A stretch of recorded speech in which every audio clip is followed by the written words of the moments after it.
يحب ربنا ويرضى أشهد أن لا إله إلا الله وحده لا شريك له وأشهد أن محمدا عبده ورسوله اللهم صل على محمد وعلى آل محمد Alhamdulillahilladzi bi ni'matihi tatimmus shalihat. Alhamdulillah, kita bersyukur kepada Allah Subhanahu wa taala karena masih diberikan nikmat yang mungkin orang lain tidak mendapatkannya, yaitu nikmat Islam.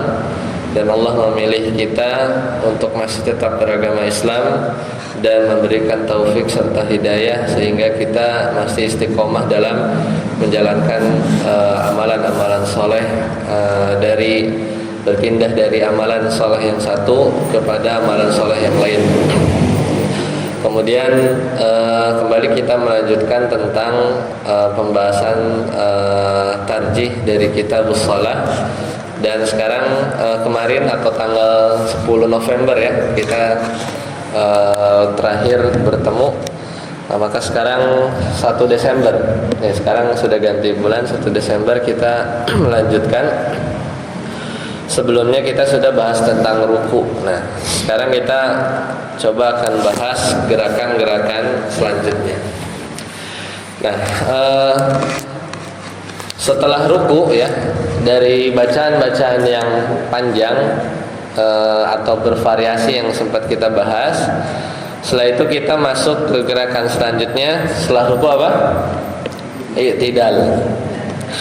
Al-i'tidal. Al-i'tidal itu artinya secara bahasa arti diambil dari kata al-adlu. Al-adlu itu apa? Adil. Jadi ada hubungannya tidak i'tidal dengan adil? Ya, secara bahasa al-i'tidal artinya pertengahan ya. Kemudian seimbang, adil ya.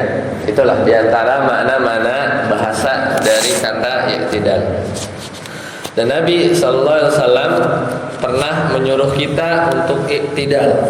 Itu bahkan i'tidal itu di semua gerakan secara bahasa ya. Secara bahasa, karena i'tidal itu artinya adalah adil, seimbang, pertengahan, sesuai aturan, istiqomah ya, tidak ekstrim kiri kanan ya. Itu diantara makna i'tidal. Makanya Nabi SAW pernah mengajarkan sujud kepada para sahabat seraya bersabda i'dilu ya fi sujudi ya. Kata Nabi SAW, bersikap i'tidallah dalam sujud. Maksudnya kalau sujud itu benar-benar sujud ya. Jadi nanti kita akan bahas anggota tubuh mana yang harus diposisikan pada posisi yang benar ketika sujud ya. Kening kita, ujung dari hidung kita dan seterusnya, nanti kita akan bahas. Tapi maknanya adalah i'dilu. I'dilu itu artinya bersungguh-sungguh ya, atau benar-benar fi sujud, dalam sujud. Nah, itu diantara makna i'tidal. Atau sebagian para ulama tafsir menafsirkan hadis tersebut. Jadi ada lanjutannya, kata Nabi SAW, i'dilu fis sujudi wa la yabsut ahadukum dhira'ihi in bisatal kalbi. Jadi ketika Nabi SAW itu memerintahkan kita i'dilu dalam sujud, itu Nabi SAW melanjutkan wala yabsut ahadukum dhira'ihi. Jangan kalian bentangkan dhira itu lengan ya, dhira'ihi lengannya, in bisatal kalbi seperti bentangan anjing. Jadi gimana tuh? Gak boleh tuh kita sujud kayak gini nih, kayak napak gini nih. Itu diantara larangan sujud. Itu yang ada dalam hadis ketika Nabi SAW mengucapkan kata i'dilu fis sujudi. Jadi bersikap i'tidal ini apa namanya, gimana sih kalau anjing inbisat itu kan begini ya, itu nggak boleh karena kita kan harus sujud sebegini ya. Nanti kita bahas di sujud ya. Cuman ini lagi bahas kata i'tidal. I'tidal itu, i'tidal dalam sujud itu kita sujud nggak kayak bentangan lengan apa anjing ketika dia tahu ya, jadi lurus nih ininya tuh di tanah. Padahal kita kalau sujud harus seperti ini ya. Nanti kita bahas detailnya di sujud. Jadi tidak meletakkan siku kita itu di tanah. Jadi kita harus tetap dalam sujud itu siku itu keangkat ya, tidak sejajar gitu ya. Seperti kalau pernah lihat guguk ya, kalau dia lagi bukan rebahan ya, lagi duduk gitu ya, maka tangannya kan dia akan lurus tuh siku sampai lengan atasnya. Ya itu diantara makna i'tidal. Kalau i'tidal dalam ruku ya berarti rukunya itu sempurna seperti sebagaimana dicontohkan sebelumnya. Baik, sekarang baru kita masuk makna i'tidal yang kita kenal dengan i'tidal, yaitu biasa kita ucapkan sami Allahu liman hamidah, begitu ya. Sami Allahu liman hamidah. Nah, pertanyaannya atau konsep awalnya i'tidal bagi orang-orang yang memang sholat diri, karena kan ada orang-orang yang misalnya nggak mampu berdiri kan, atau dia gimana i'tidalnya, apakah dia harus diri gitu ya, jadi sholat aja duduk ya, pas sami Allah apa harus diri atau gimana. Nah, Nabi SAW pada aslinya itu mengerjakan i'tidal, yaitu ketika Nabi SAW dalam sebuah hadis yang masyhur, yaitu memerintahkan sahabat, bangkitlah sampai kamu benar-benar i'tidal berdiri ya, i'tidal berdiri. Ketika seorang dia sholat memang berdiri, pasti dia akan dari ruku dia balik ya. Jadi i'tidal itu kembali kepada posisi awal. Posisi awal kita tuh dari awal, dari takbiratul ihram ya, kita baru nemukan gerakan beda itu ruku kan. Nah, tapi balik lagi, nah itu namanya i'tidal. Jadi kembali ke posisi awal. Nanti kita akan bahas. Kalau memang benar balik ke posisi awal sebelum ruku gimana? Begini tangannya. Ya enggak? Kan sebelum ruku kita begini kan? Kan ruku i'tidal. Nah, kita tuh tangannya taruh mana itu nanti jadi satu pembahasan. Karena kan konsepnya itu adalah balik lagi ke posisi awal. Ya kan awal kita begini. Apakah bersedekap atau tidak nanti kita bahas ya. Jadi intinya adalah i'tidal itu balik berdiri.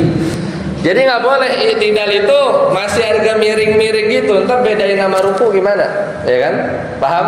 Itu kalau kejadian i'tidalnya itu cepet-cepet, ya nggak? Kan kalau ruku kita ruku nih, sami Allah, nah udah belum begini, udah mau sujud aja. Nah itu terlalu cepat, ya, terlalu cepat.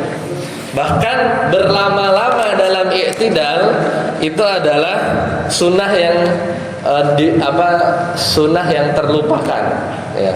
Berlama-lama dalam i'tidal itu adalah salah satu sunnah yang terlupakan. I'tidal tuh kayaknya bagian yang paling cepat diantara gerakan yang lain, karena kan bacanya Rabbana walakal hamd ya, mungkin salah satu faktornya itu. Tapi lebih cepat dari itu, atau bahkan tidak sempurna berdirinya, itu bisa jadi i'tidalnya tidak benar ya. Cirinya ya belum tegak. Beda memang kalau dari awal emang begini sholatnya ya, misalnya ada sakit pinggang gitu kan, dari awal berdiri emang agak miring ya, i'tidal ya segitu juga mampunya gitu kan. Kebayang ya. Jadi i'tidal itu konsepnya adalah harus berdiri. Nah, maka sekarang pertanyaannya, bagaimana jika sholat sambil duduk?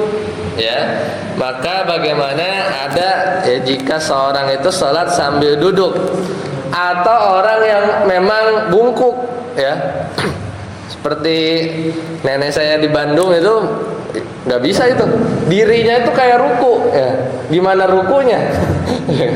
Ruku. Jadi memang, tapi ya, kalau tidur tuh kayak masih bisa ini ya. Mungkin punya saudara yang bungkuk ya, yang memang mau digimanain juga kita yang bisa berdiri bisa tegak memang seperti itu. Cuman bagi orang-orang yang mungkin susah, ya itu lain cerita. Nah, maka balik lagi ke konsep i'tidal. Kita bukan berdirinya, tapi adalah balik ke posisi awal. Maka kata Nabi SAW pernah bersabda, fa idza rafa'a ra'sahu, kalau kalian bangkit dari ruku, istawa hatta ya'uda kullu faqarin makanahu. Jadi beliau itu berdiri tegak sambil semua tulang punggungnya kembali ke posisi semula. Nah, ketika takbir mau mulai sholat, posisi semulanya agak bungkuk, ya udah,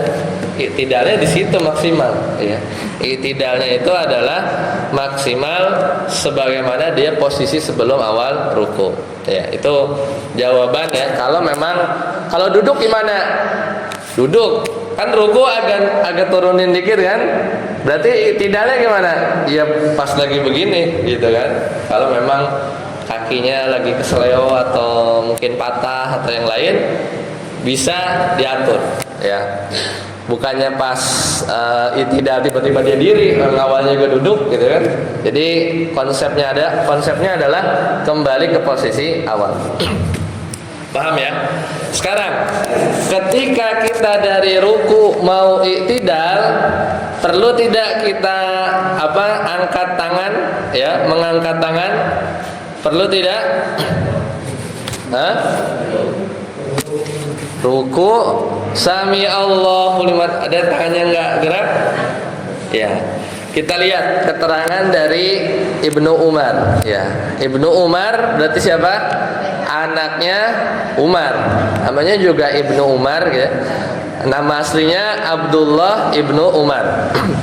Bahwasanya beliau ceritakan tentang Nabi. Kata Ibnu Umar, anna nabiyya sallallahu alaihi wasallam, bahwasanya Nabi itu kana yarfa'u yadayhi, ketika mulai salat ya, khudwa mankibai idza iftataha shalah wa idza kabbara lirruku wa idza rafa'a ra'sahu minar ruku. Jadi Nabi SAW itu biasanya ketika mulai sholat, ketika takbir untuk ruku, dan ketika mengangkat kepala setelah ruku, beliau mengangkat kedua tangannya. Ya, jadi hadis ini sahih, diriwayatkan oleh Imam Bukhari. Berarti ya sahih ya. Kalau Imam Bukhari meriwayatkan, hadis-hadisnya sahih. Kemudian ya, di hadis yang lain Nabi SAW ketika sholat beliau bertakbir dan angkat tangan.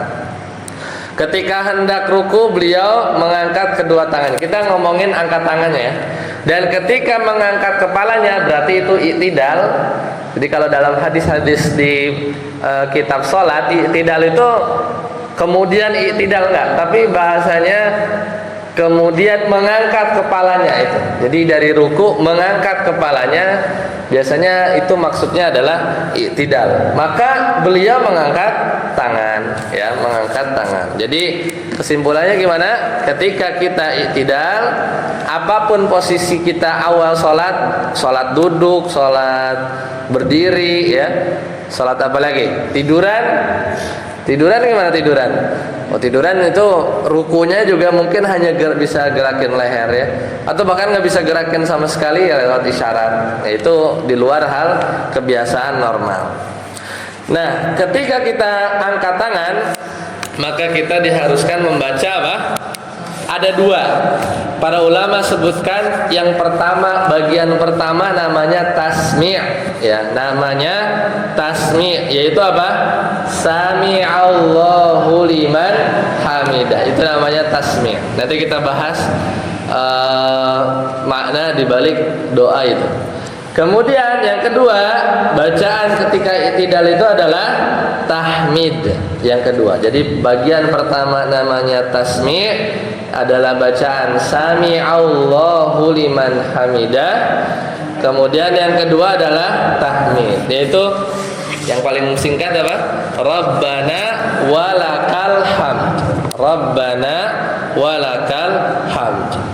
Sekarang kalau kita bagi dua, kita bahas hukum dua bagian ini. Karena ada rincian yang beda. Tasmi gimana, tahmid gimana. Karena itu kan dua lafaz yang berbeda. Soalnya kalau kita tahu artinya apa? Sami Allahu liman hamidah. Sami Allahu berarti Allah mendengar liman hamidahu, bagi orang yang muji. Emang Allah hanya dengar yang pujian-pujian aja? Enggak, orang yang mencerca Allah, menghina Allah, Allah dengar gak?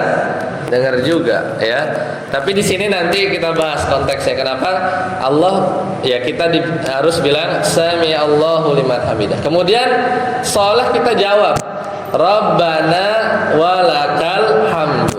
Ya Rabb kami, walakal hamdu, bagi kamu pujian. Sebenarnya tuh kayak harusnya tuh tahmid dulu baru sami Allah. Kalau secara makna harusnya tuh Rabbana walakal hamd, dan kemudian Allah dengar kita ngomong begitu, gitu kan? Tapi dibalik kan, sami Allahu liman hamidah, Allah mendengar itu maksudnya, ya di sebagian tafsir nanti kita bahas, yaitu adalah Allah ijabah, ya dari doa. Kita doa kan, Rabbana walakal hamd, sami Allahu liman hamidah. Jadi Allah tuh dengar apa isi doa kita. Bahkan bukan cuman tidak, dari awal, dari takbir, dari Al-Fatihah, ya, yaitu setiap Alhamdulillahirabbil alamin, hamidani abdi, ya. Allah telah hambaku telah memujiku.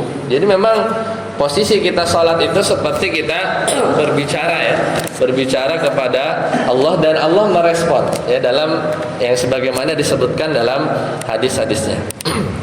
Nah, sekarang kita bayangkan beberapa kondisi. Pertama, kalau kita sholatnya sendirian, ya, kalau kita sholatnya sendirian, jadi nggak ada makmum, yang bisa sering, ya, kita kadang pernah sholat sendirian, maka disyariatkan kita baca tasmih dan juga tahmid.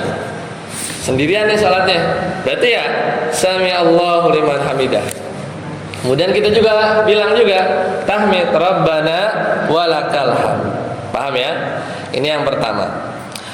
Nah, ulama berbeda pendapat. Kalau ngomongin sendirian sepakat dua-duanya dibaca. Kalau sholat sendirian, ulama sepakat dua-duanya dibaca. Jadi dibaca sama kita sendiri. Jadi tasmi sami Allahu liman hamidah Rabbana walakal hamd. Kita yang baca juga kalau sholatnya sendirian. Ulama dalam pembahasan fikih itu berbeda pendapat kalau ada imam atau ada makmum, ya, ada imam ada makmum. Maka rinciannya adalah untuk imam, ya, untuk imam maka disyariatkan membaca tasmi. Berarti baca apa tuh? Imam nih, sami Allahu liman hamidah, dan tidak disyariatkan untuk baca Rabbana walakal hamd. Itu satu. Ya, ini pendapatnya dari kalangan mazhab Hanafiyah. Mazhab siapa tuh? Mazhab Imam Abu Hanifah di Baghdad, ya. Beliau tinggalnya di Baghdad. Sama mazhabnya Malikiyah, Imam Malik. Imam Malik tinggalnya di mana? Di Mekah, ya. Di Madinah, ya. Imam Malik itu tinggalnya di Madinah.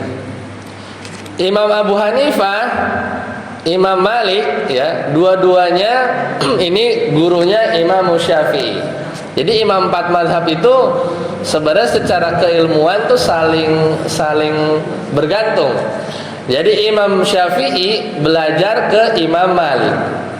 Imam Malik sama Imam Abu Hanifah ini satu generasi. Cuman memang beda tempat. Ya, Imam Malik itu di Madinah, ya. Imam Abu Hanifah di Baghdad, Irak. Nah, ketika itu Imam Syafi'i masih kecil, itu belajar ke Imam Malik. Ketika dewasa, ya, dia kan terkenal, ya, ceritanya Imam Malik itu punya kitab Al-Muwatta. Al-Muwatta itu kitab hadis, kayak kitab Sahih Bukhari, Muslim, gitu, ya. Nah, itu Imam Malik punya hadis-hadis yang diriwayatkan dengan jalurnya Imam Malik. Karena Imam Malik ke Nabi itu nggak jauh. Cuman kalau kita misalnya bilang dari Imam Malik meriwayatkan hadis dari fulan satu, fulan ini yang ketiga udah Nabi, ya, ketiga udah Nabi. Jadi masih dekat, ya, masih di kalangan tabi'in ke bawah. Ya, jadi kadang hadis itu pendek. Kalau ke kita jauh kan?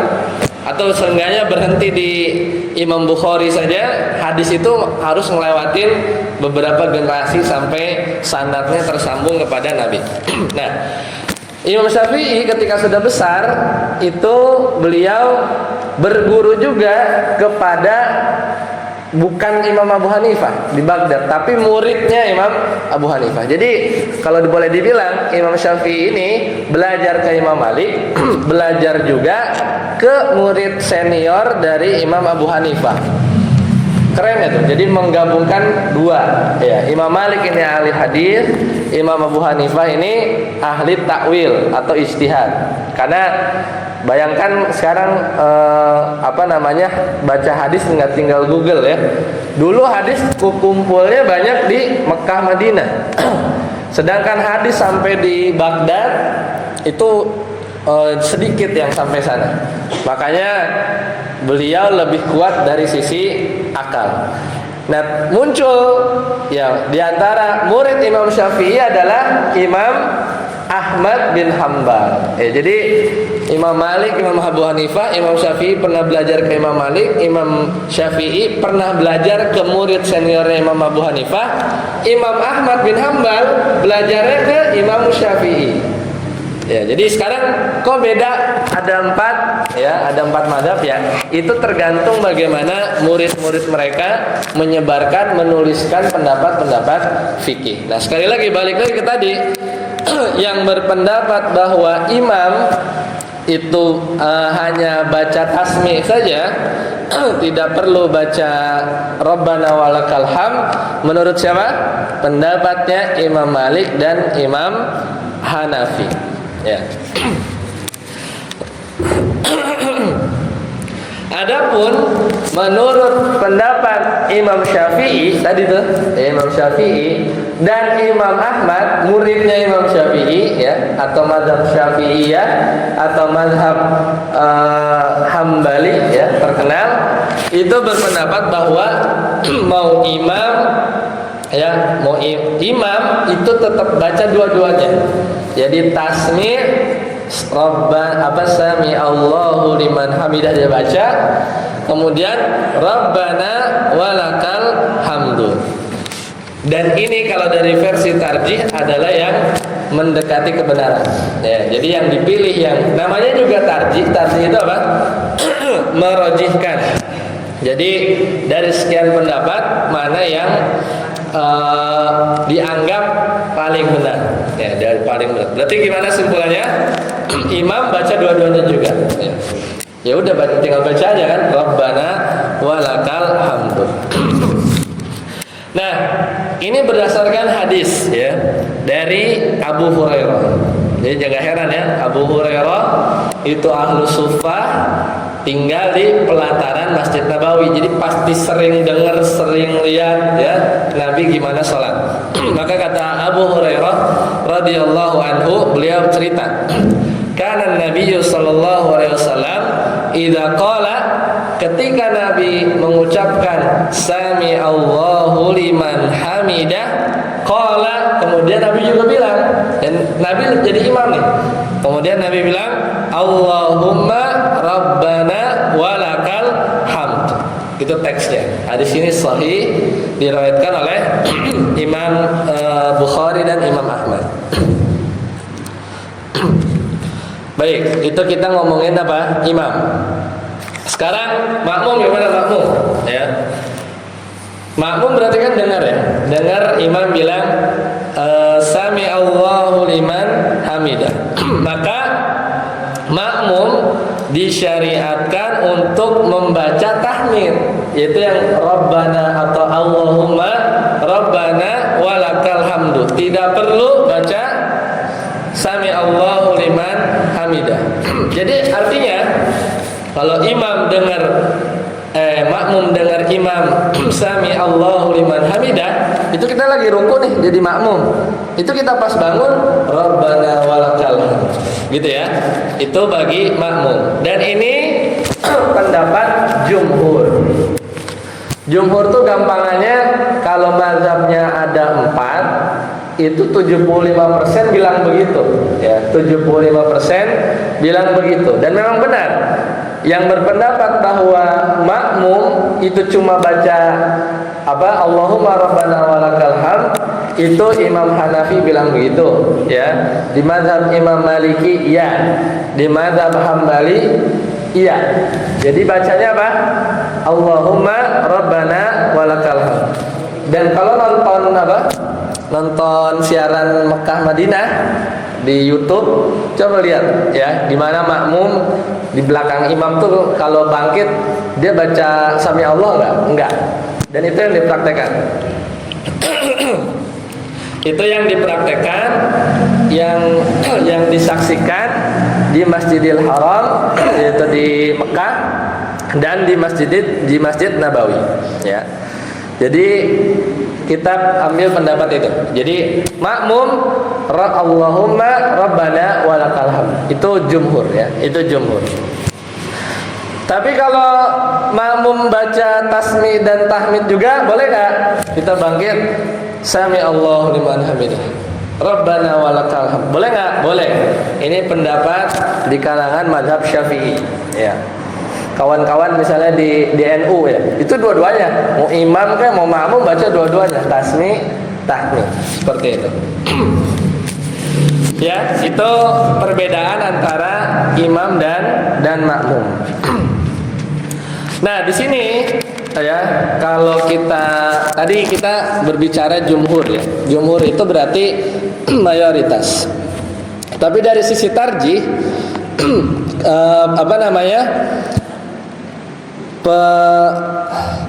studi-studi yang ada ya berbicara tentang makmum apakah membaca tasmi atau tahmid, maka di sini ada yang unik ya. Jadi yang lebih dikuatkan diantaranya adalah makmum juga disyariatkan untuk membaca tasmi, yaitu apa? Sami Allahu liman hamidah. Alasannya adalah pertama, kebiasaan Nabi SAW membaca tasmi ketika sholat. Ya, jadi Nabi ketika sholat di luar dia jadi imam, misalnya sholat qiyamul lail, ya, sholat duha, ya, kemudian sholat yang sendirilah. Ya, kebiasaan yang ada, baik jadi imam atau makmum, yang sering dilakukan oleh Nabi adalah baca dua-duanya, ya. Jadi kalau jadi makmum itu bagusnya baca, ya, bagusnya baca. Kurang lebih begitu. Kemudian alasan kedua, karena antara imam sama makmum itu hukum asalnya sama aja. Bedanya cuman imam itu mimpin, makmum ngikutin. Ya, apalagi kalau memang kita ngikutin semuanya. Itu baca tasmi atau tahmid. Itu alasan yang kedua. Nah, kemudian yang ketiga, yang keempat, ketika Nabi SAW i'tidal, beliau berdirinya lama, ya, berdirinya lama. Maka kira-kira kalau berdiri lama itu apa yang dibaca? Ya diulang-ulang. Rabbana walakal hamd, Rabbana walakal hamd, ya. Kalau makmum membaca tahmid ketika bangkit dari ruku, ya, itu Rabbana walakal hamd, ya. Kemudian hanya baca satu kali, maka si makmum akan lama diamnya, ya, akan lama diamnya. Itu diantara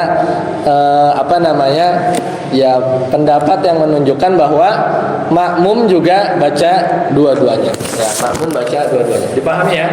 Jadi amannya ya, jadi imam baca tasmi dan tahmid, makmum juga, ya, makmum juga.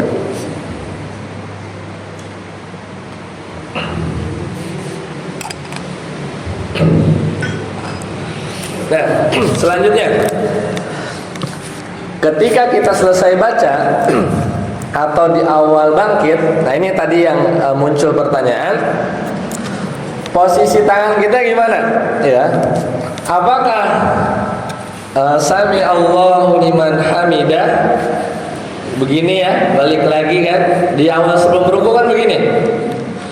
Beda kalau orang sholat dari awal nggak sedekap, ada ya, ada sebagian mazhab. Berarti ya sami Allahu liman hamidah begini lagi dia, ya kan? Terus buat kita gimana? Atau biar bapak dan ibu biasanya gimana? Begini kah apa lurus? Suka lihat yang begini juga? Ya, ya memang ada dua, ya memang ada dua. Dan inilah ruang ijtihad. Jadi pertama, disyariatkan untuk qobat, namanya qobat. Qobat itu bersedekap. Ini yang berpendapat adalah ulama di mazhab Hambali. Meskipun hadisnya nggak ada yang bilang jelas ketika bangkit kemudian Nabi harus begini. Dalilnya juga nggak begitu jelas. Karena yang dipakai adalah hadis ya dari Sahal bin Sa'ad. Riwayatnya begini. Kana nasu yu'maruna an yad'a ar-rajulul yaddal yumna ala dhira'ihi al-yusra fis shalah.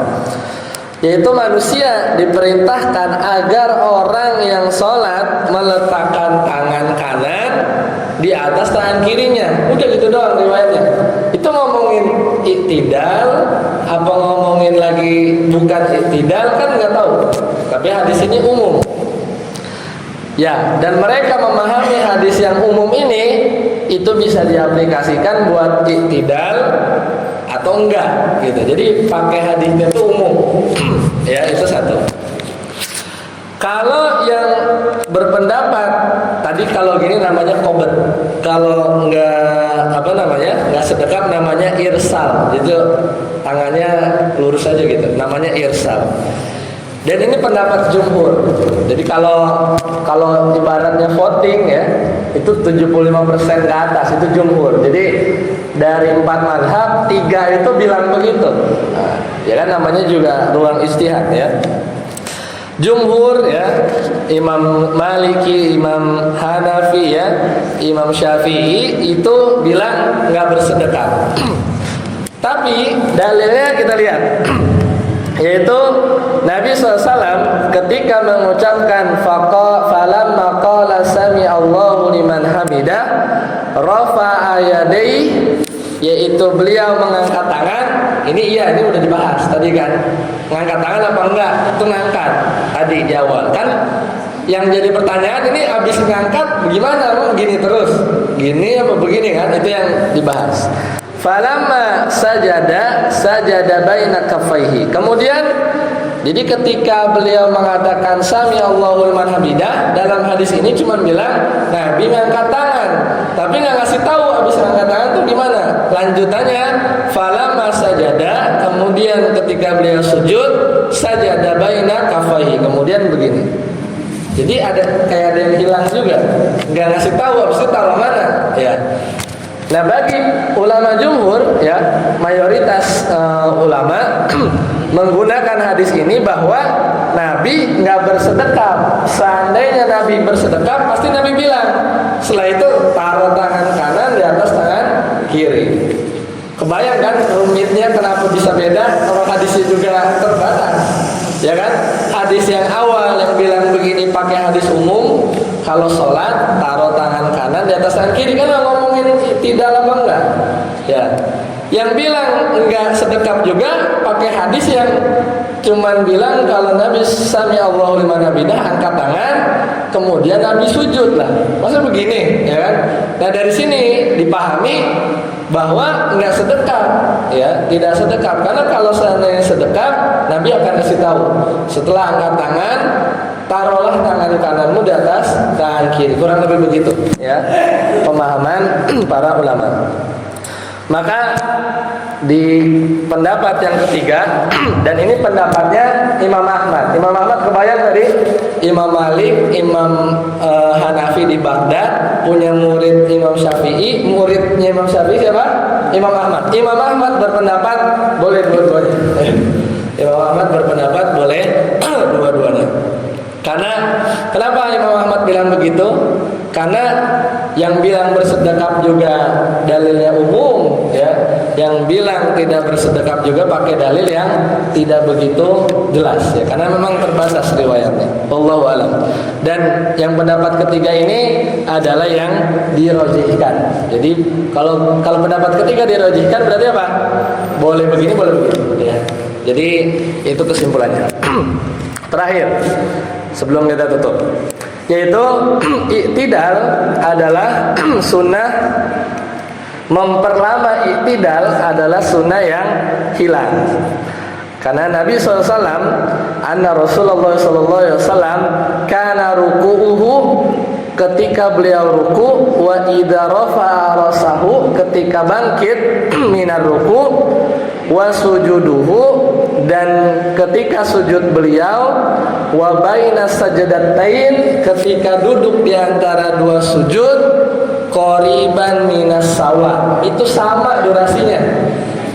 Gimana? Nabi kalau ruku, kalau i'tidal, kalau sujud, kalau duduk di antara dua sujud, qoriban minas sawa, itu durasinya sama. Coba sekarang sholat kita sama nggak tuh? Rata-rata i'tidal lebih cepat, ya. Karena bacanya Rabbana walakal hamd. Coba nanti kita belajar bacanya yang ada panjang, mungkin sama kayak ruku kita, sami Allah, ya. Itu ya kita hidupkan sunnah yang hilang. Ya, jadi memperlama i'tidal, yaitu gimana? Dengan mengulang-ulang Rabbana walakal hamd, Rabbana walakal hamd, ya Rabbana walakal hamd. Ya itu udah. Itu diantara hal yang mudah, ya, untuk kita menghidupkan sunnah yang hilang ini. Baik. Sampai sini dulu, ya. Semoga bermanfaat. Ternyata nggak sampai sujud, ya. Nanti kita lanjutkan lagi di lain kesempatan. Saya akhiri. Subhanakallahumma bihamdika asyhadu an la ilaha illa anta astaghfiruka wa atubu ilaik. Wassalamualaikum warahmatullahi wabarakatuh. Suara habis nih. Ya. Ada pertanyaan? Silakan. Ada pertanyaan? Assalamualaikum warahmatullahi wabarakatuh. Ini misalkan salah nasi ada 4, yang banyak yang belum nantinya. Nah, kita sudah tahu bahwa ada Siti Aisyah dan yang anaknya ini Siti Fatimah, menantunya Ali, dan yang Abu Bakar itu siapa? Anaknya yang kawin dengan Nabi, dan anaknya Nabi yang kawin dengan Islam itu siapa?